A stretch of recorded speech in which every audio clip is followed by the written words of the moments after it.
So there's this one recycling center in Sunnyvale that I happen to be friends with the owner. It's not available to the public, like you can't go in there, but I can go in there. So before I left California this morning, I went out and I rummaged through a bunch of the stuff there and had a good chat with the owner and whatnot.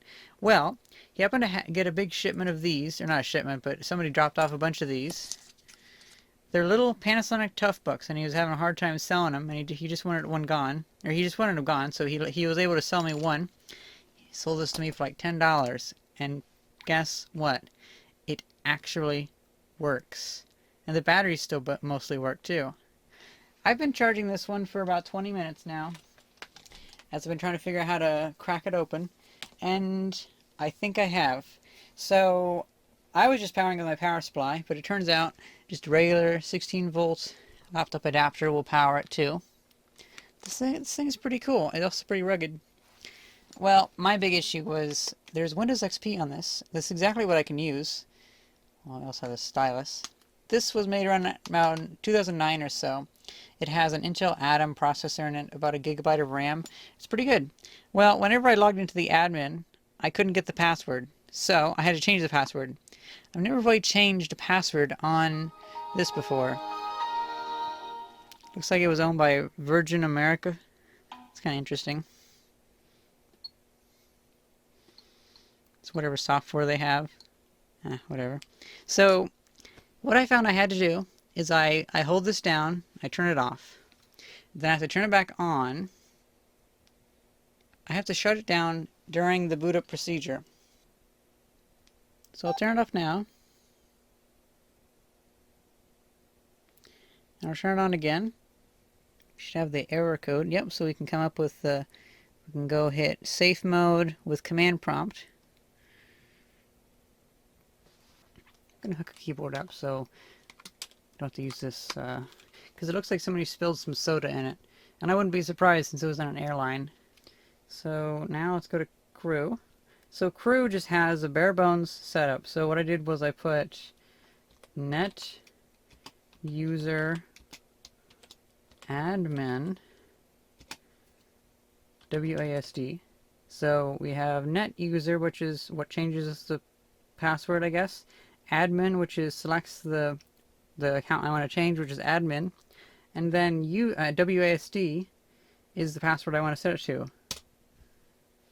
The command completed successfully. Isn't that scary? That's how easy it is to change the admin password. Oof, I didn't know it was that easy. So now we should have access to the admin account, because the crew account really was totally bare bones. You couldn't even see the battery charge level. They had everything shut off. So it was like you could basically only run that one program they have for it, and that's it. Isn't this thing so cool? I love it. It's so awesome. It only has 16 gigabytes of memory inside of it, but it has one USB slot, and it has, I believe, yeah, an SD slot. That's also like kind of water resistant. Go to admin, then WASD, which is the code I typed in, and boom! Look at that. So I've actually already done this once, so I've already logged in. But yeah, that's how I changed the password. It's so scary how easy it was. Oh my god. You just need to know how to get it into the safe mode with the command prompt, and boom, it's all yours. So now we have this, and I've already hooked it up to our network, so it's already on the Wi-Fi and everything.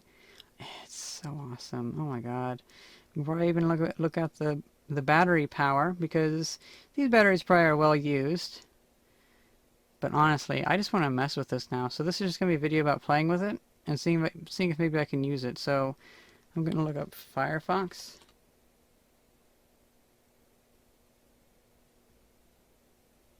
Okay, so now Firefox is installed.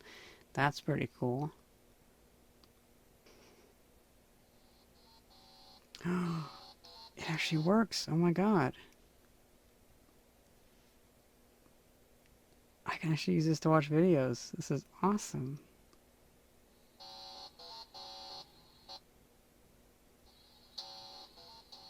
Oh, isn't that so cool?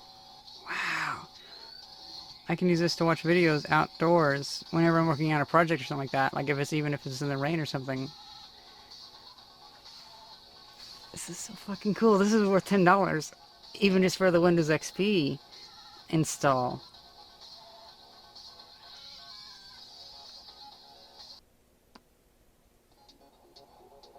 Nope, can't handle 720p, but that makes sense because it's actually playing video bigger than its screen. So let's try 480. Honestly, you can enjoy almost everything in 480.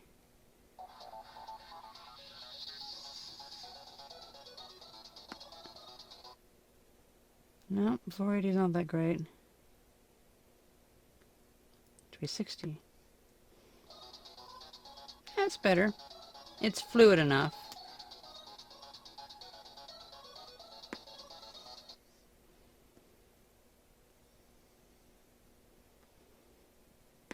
Do 240p. That's about right. Okay, so this is good for watching 240p video. So I just found that you can enable the right click by going to right button simulation, and now you can actually have it to where you hit control once and then whatever next click will then be a right click, so that's pretty handy. I didn't have that enabled before, so I hit control. There we go, so that simulated a right click. And go to properties. Okay, so this has 14.9 gigabytes of free space, but, well, of actual disk space, but there's only 4 gigabytes left, so that's pretty crowded. You can also do a calibration. I just did that. I did a 9-point calibration where you have a little piece right there, there.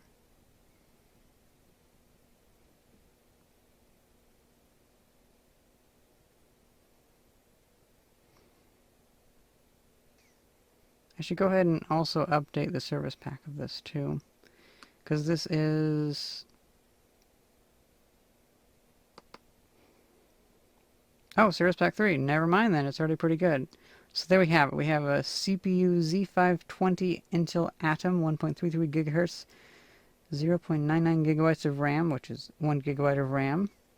Windows XP Professional. That's pretty cool. I was going to take my character's profile and use that icon for my account icon, but I realized it's kind of stretched, so... Yeah, we're not even using the whole resolution. Ah, there we go. There we have the full resolution of the screen. Much better. Awesome. Oh my god. You can zoom in.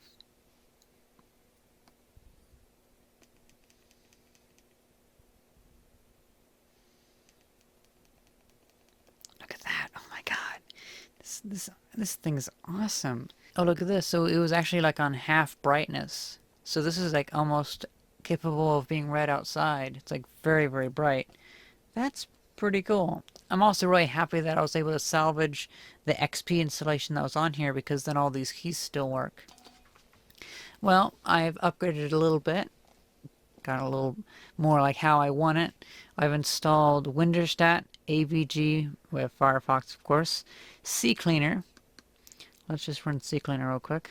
So I've removed 350 megabytes of space, or of junk on here. We've gone down, so we've lost about 700 megabytes of space, but turns out it has an SD card slot. Here's a 16 gigabyte card, although before I ever start actually using it, I'll probably get like a 64 gigabyte card.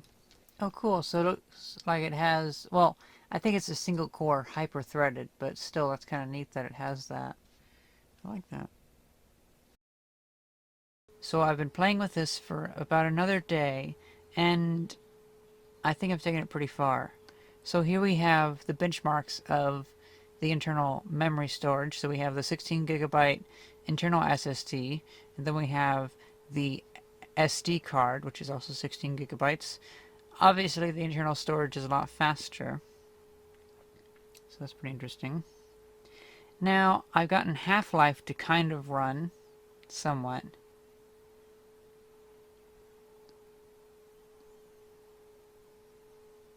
Unfortunately the train and everything gets all spazzing out like this, see?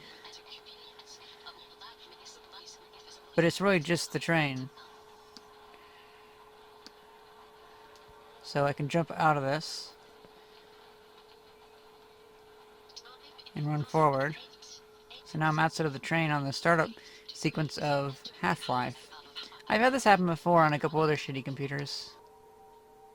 Just look at that train, it's all freaking out. So we can definitely render the game, but it just can't do it good enough to actually play it. That train, there's so many glitches with it, it's just all moving around. If I load one of my other saves, you can see that the train really gets glitched out later on.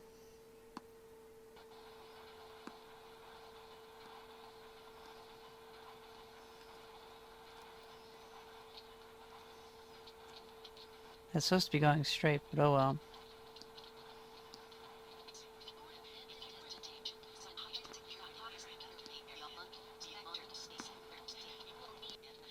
So yeah, that's pretty much it. It just doesn't really work too well. But it's kind of to be expected because it's a really low quality graphics card. I tried Minecraft. Minecraft didn't work. I tried Anno 1602, and that surprisingly didn't work either. It has some issues with the video card or whatever. But JNES works, so I can play NES games. Whoa.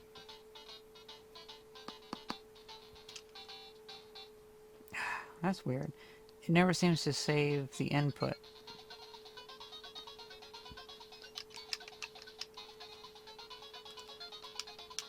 So I have to set it up every single time I play the game. And it, whoa. Something's very weird going on there. Another video? Oh, they fixed it. Okay, well. Either way, it has a little bit of issues, but the actual game itself, it plays perfectly fine.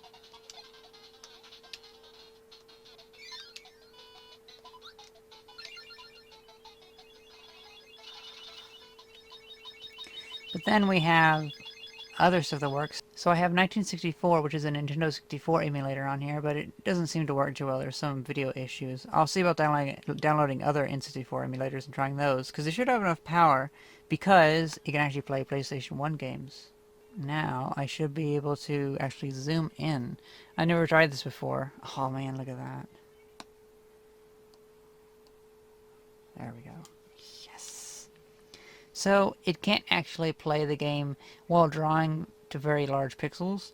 So, it has to go by 160 by 1, or 240 by 160. I'm not sure what I have it set to, but it's like 160 by 120. It's very small. But it actually seems to play somewhat okay.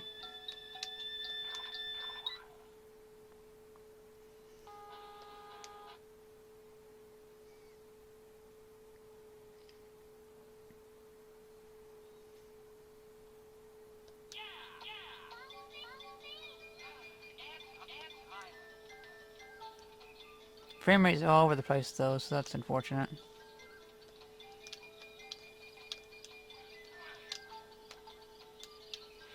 This obviously was not meant to be a gaming machine, that's for sure. Oh, let's try... see if we can try Einhunder. Or, sorry, actually probably Einhinder, because there's an umlaut over it.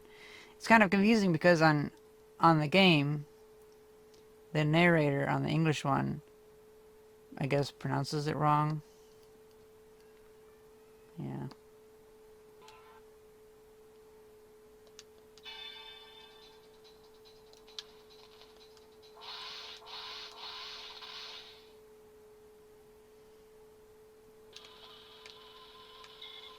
I really doubt I'm getting 40 frames per second from this. This seems more like 8 frames per second.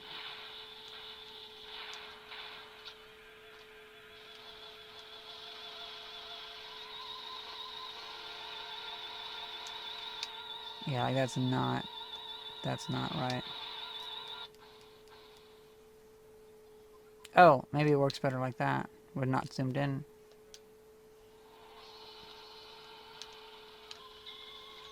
But you know, still for being able to play this on here, I'm actually kind of surprised that just making it a small window works so well. Now my issue with EPSXE is that whenever you do that, that program is still running in the background. So you have to, like, EPSXE is still running. And so you'll just have them taking up all your memory if you don't undo that. That's kind of an issue. Oh, wait. JNES is still running too. Well, fuck that. Emulators aren't the most well-made programs. I also loaded a GIMP onto here. So it's kind of nice that I can actually draw with this touchscreen then. You know what I mean? Just it'd be nice if I could draw. Oh well. So yeah, that's pretty much it. So I'm most likely not going to be using this for games, because it's just not great for it. Although NES games and I think Super Nintendo games could play very well on it. But that's only for, like, a laptop. I think this could replace my laptop in extreme situations, though. For instance, I'm thinking that this could last well outside if I need a computer, a low-power computer, while filming. Also, the battery, it could give me like 11 hours of use. Because today, I took it off charge when it was about 85%. Actually, I did that last night, so it lasted throughout the night, so the cells seemed to be fine. And I spent about 4 hours running off the battery, messing with the games and trying to get it to work. So basically, there was a game running all the time, and it only went from like 90% down to 60%. And it still said there's like 6 hours left of battery life. So that's pretty good. Like, 11 hours of battery life out of this for $10 at a recycling center, that's not bad. And I'm pretty happy with that.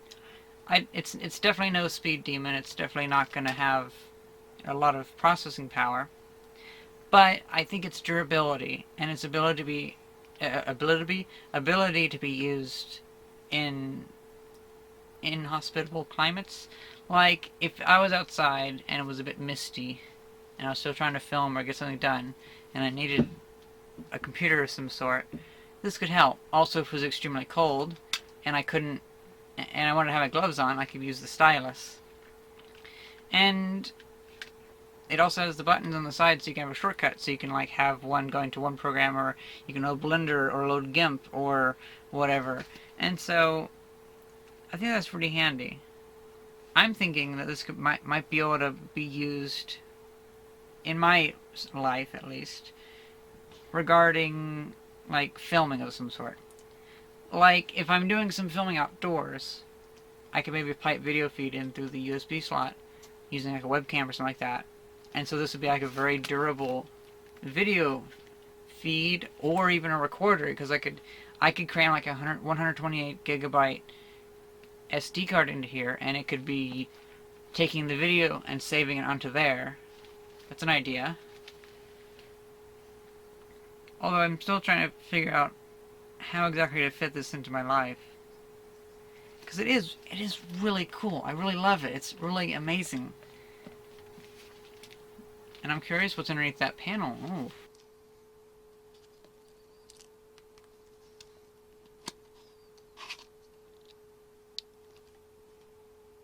Oh? Did I just rip out the memory? No, whoops. I did not mean to do that. Well, shit. Well then. I thought that was going to be like uncovering a VGA port or something. Let's see if it boots up. Well, hey, at least it's removable. That's kind of neat. I thought the SD card would be, or the SSD would be like hardwired into the motherboard or something like that. Well, it looks like this thing might be able to handle stuff I throw at it, so that makes me pretty happy. I kind of feel bad for ripping its SSD out, if that's what it was. Pretty sure that's what it was. Either that, or is it RAM? There's a few other places where you can pull stuff out, too, so maybe there are other modular aspects to it. That's kind of interesting. That would be interesting to swap out. Like maybe they made like a 64 gigabyte SSD or something. That'd be kind of interesting. Or if that was like the graphics card. That would be awesome if you could replace the graphics card. But anyway, I'm really happy with this. I'm really glad my friend sold it to me for like 10 bucks at the recycling center. And yeah, I want to find a use for it. I want to find a use for it. And I might even one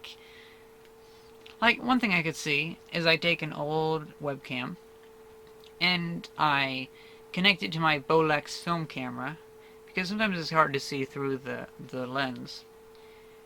And plus, if you don't have your eye, the eyepiece all the way up against your face, you can let light in that can spoil the film.